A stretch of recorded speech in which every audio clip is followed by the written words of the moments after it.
10 से 15 दिन में पुलिस चौकी का भी उद्घाटन हो सकता है रामनवमी के दिन। बिल्कुल कोशिश किया जा रहा है कि शीघ्र से शीघ्र निर्माण कार्य पूर्ण हो, जिससे पुलिस यहाँ पर व्यवस्थापित हो सके। क्या क्या तैयारियां की गई, एक बार आप समझा सकते हैं कमरे में कहाँ कहाँ पर क्या प्लानिंग आप लोग की रहने वाली है? अजय एक बार आइए सर। यह ऑफिस के रूप में रहेगा और इस साइड ये पुलिस कंट्रोल रूम और सीसीटीवी का कंट्रोल रूम रहेगा, साथ ही वायरलेस कंट्रोल रूम रहेगा।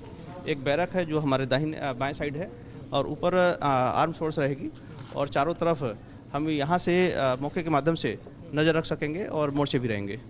एक बार ऊपर की तरफ चलेंगे जहाँ पर आप लोगों ने टावर लगाया है जो पूरे इलाके की निगरानी करेगा सर्विलांस के जरिए। ऊपर भी चलते हैं। सीओ अनुज चौधरी को आप देख पा रहे हैं जिन्होंने होली में बड़ी जिम्मेदारी संभाली और देखिए उसके बाद वैसे सीओ साहब बसते हैं बोलने से कैमरे पर। सर आज के दिन कैसी तैयारी फोर्स को लेकर? सर ने बता दिया भाई, पूरी तैयारी है। जब आपने बताया जाए सीसीटीवी के माध्यम से और वैसे भी हर चौराहे पे नुक्कड़ पे फोर्स लगी हुई है, तो शांतिपूर्ण जैसे होली हुई है इसी तरह ईद भी शांतिपूर्वक गुजरेगी। बस एक सवाल, नेजा मेला पर रोक लगने के बाद हालात पूरी तरह से सामान्य है संभल में? हाँ, कोई दिक्कत नहीं है। नेजा मेला में सब लोग नेजा मेला के पक्ष में नहीं थे, कुछ लोग ऐसे भी हैं जिन्होंने मतलब हाँ ठीक है जो प्रशासन ने कहा उसको एक्सेप्ट किया, तो सब मान रहे हैं बात को। चलिए शुक्रिया। बड़े मुश्किल से देखिए सीओ साहब हमारे बयान देते हैं, लेकिन इनकी बेबाकी वाली भाषा सभी को पसंद है पूरे उत्तर प्रदेश में। और अब देखिए आपको लेकर हम चल रहे हैं ऊपर, ये लाइव तस्वीरें। फिलहाल ये दूसरी मंजिल एएसपी साहब खुद आ रहे हैं।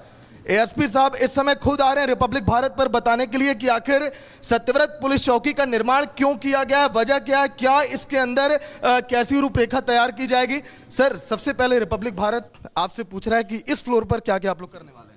इस फ्लोर पे आर्म फोर्स व्यवस्थापित होगी और साथ ही उनका एक ऑफिस होगा और इनका आर्म फोर्स का भी एक ऑफिस और ओथ होगा और बाकी ऊपर सीसीटीवी भी होंगी और टावर भी है जिसके माध्यम से चारों नजर रहेगी। टावर की एक बार दिखाएंगे, टावर की क्या खासियत होगी? देखिए फिलहाल ऊपर हम आपको लेकर चल रहे हैं जहां पर टावर लगा है। सबसे बड़ी बात कि जब हम मस्जिद के ऊपर जाएंगे तो यहाँ से जो आसपास के घर हैं उसके छत अपने आप दिख जाएंगे।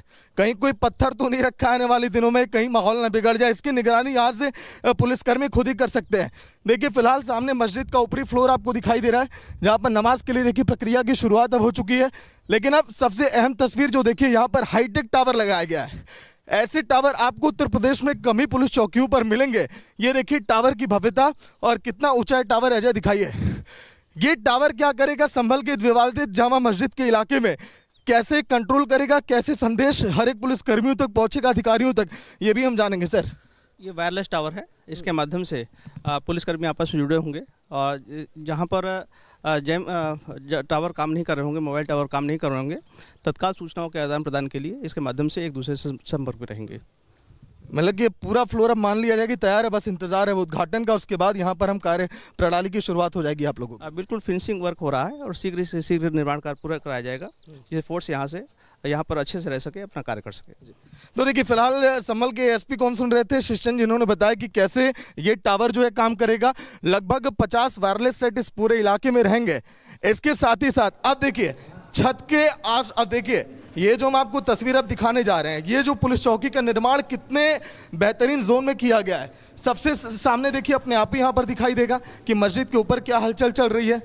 अब देखिए अब आपको दिखा रहे हैं, ये देखिए आसपास के जो घर यहाँ पर हैं वो देखिए कैसे यहाँ पर दिखाई देंगे यहाँ पर साफ साफ कि आखिर क्या हलचल चल रही है संभल की गलियों में, विवादित जामा मस्जिद के इलाके में। अजय एक बार इधर की भी तस्वीरें दिखाइए। अब फिलहाल जो बड़ी बात की है कि जो संभल की जो विवादित जामा मस्जिद है उसके सामने नीचे अगर हम आपको दिखाएं, इसकी जो हाइट है काफ़ी है। अगर आप देखेंगे तो यहाँ से आसपास के जो पूरे इलाके हैं, जो पूरे घर है, उसकी निगरानी यहाँ पर बड़े आराम से यहाँ पर कर सकेंगे। देखिए रोड से जो यहाँ पर नमाजी समय आ रहे हैं, समय मस्जिद के अंदर नमाज पढ़ने के लिए, वो भी आपको एक कतार में आते हुए दिखाई दे रहे हैं। ये संभल के बगल की वही गलियाँ हैं जहाँ पर 24 नवंबर के दिन आपने देखा था यहाँ पर दंगे जैसे हालात पैदा हुए थे। लेकिन अब फिलहाल यूपी पुलिस के जवानों ने जब से मोर्चा संभाला, अब यहाँ पर हालात काफ़ी संतुलित हैं, लेकिन आगे किसी भी अप्रिय घटना से निपटा जा सके इसकी भी तैयारी बंदोबस्त यहाँ पर पूरा है। यही नहीं, जो वहाँ पर देखिए कुआं भी विवादों में, किस तरह से वहाँ पर पुलिसकर्मी एक्टिव हैं ये भी जूम करके हम आपको दिखा रहे हैं। और देखिए वो जो आसपास के घर हैं जिन घरों से पत्थर चले थे, जिन घरों में ताले लगे हैं, वो भी घर हम आपको दिखा रहे हैं, क्योंकि यहाँ से देखिए उन घरों की भी यहाँ पर मॉनिटरिंग जो है पूरी तरह से की जाएगी। फिलहाल इन घरों में ताले लगे हैं, आसपास भी लगभग इस तरह से कई सारे घर बनाए गए हैं। सामने देखिए सोलर पैनल के जरिए कैसे इस पूरे इलाके में रोशनी रहे, इसका भी इंतजाम देखिए सतरत पुलिस चौकी के आसपास यहाँ पर किया गया है, ताकि कहीं से भी अगर कुछ भी अगर हालात यहाँ पर बिगड़े तो उसको कैसे यहाँ पर सामान्य किया जाए। फिलहाल यूपी के पुलिस के जवानों की बात करें, पीएससी के जवानों की बात करें, आरआरएफ की टुकड़ियों की बात करें। बिल्कुल सागर, आप तस्वीरें दिखा रहे कि किस तरीके से सुरक्षा व्यवस्था कड़ी है। और इस बीच आपको ये भी बता दें कि नेजा मेले पर रोक लगने के बाद आज जुमे की नमाज का दिन है और ऐसे में पहला जुमे की नमाज का दिन पड़ रहा है। यही एक बड़ी वजह है कि सुरक्षा कड़ी रखी गई है, सख्त पहरा है, सीसीटीवी के जरिए भी निगरानी रखी जा रही है। तो वहीं पुलिस बल की भी तैनाती की गई है। संभल से इस वक्त की बड़ी खबर आपको बता रहे हैं। नेजा मेले पर रोक लगने के बाद संभल में सुरक्षा कड़ी है। नेजा मेला पर रोक लग गई है, जिसके बाद आज पहला जुमे का दिन है, पहले जुमे की नमाज अदा होनी है। यही एक बड़ी वजह है कि संभल में सिक्योरिटी टाइट रखी गई है। यहां तक कि विवादित ढांचे के पास भारी संख्या में पुलिस फोर्स की तैनाती रखी गई है। सीसीटीवी कैमरे के जरिए भी निगरानी रखी जा रही है। सीसीटीवी कैमरे के जरिए भी निगरानी, भारी संख्या में पुलिस बल भी तैनात है। किसी भी स्थिति से निपटने के लिए पुलिस पूरी मुस्तैदी के साथ तैयार है।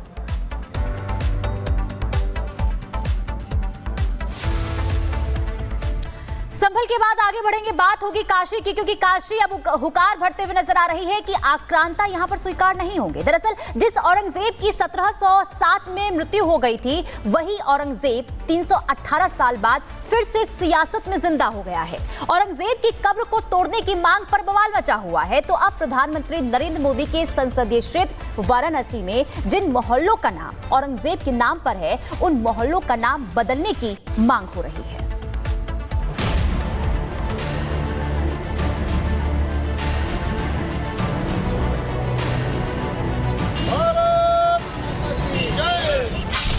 वाराणसी से मिटेगी औरंगजेब की पहचान। औरंगाबाद का नाम बदल करके सनातनी नाम रखा जाए। औरंगाबाद मोहल्ले का लक्ष्मी नगर होगा नाम। कलंक को हटाने का काम किया जाए और इसका नाम लक्ष्मी नगर रखा जाए या कोई सनातनी नाम रखा जाए। हिंदू हुए एकजुट तो औरंगजेब प्रेमियों में मचा घमासान। इसके लिए हम लोग यहाँ पत्र दिए, अभी मेयर साहब के यहाँ दे करके अभी नगर आयुक्त जी को हमने पत्र दिया है कि इस पे कार्रवाई हो और काम हो। अभी तक महाराष्ट्र की राजनीति में औरंगजेब सबसे हॉट टॉपिक बना हुआ है, लेकिन अब क्रूर मुगल शासक औरंगजेब का विरोध प्रधानमंत्री नरेंद्र मोदी के संसदीय क्षेत्र और बाबा विश्वनाथ की नगरी काशी में भी शुरू हो गया है। औरंगजेब की कब्र पर छिड़े विवाद के बीच अब बहस ये शुरू हो गई है कि जिस औरंगजेब ने काशी विश्वनाथ मंदिर को तोड़ा, उसके नाम पर काशी में मोहल्लों का नाम क्यों है। बहस इस बात पर भी हो रही है कि जब औरंगजेब से काशी और भारत की पहचान नहीं है, तो औरंगजेब के नाम पर काशी के मोहल्ले का नाम औरंगाबाद क्यों रखा गया।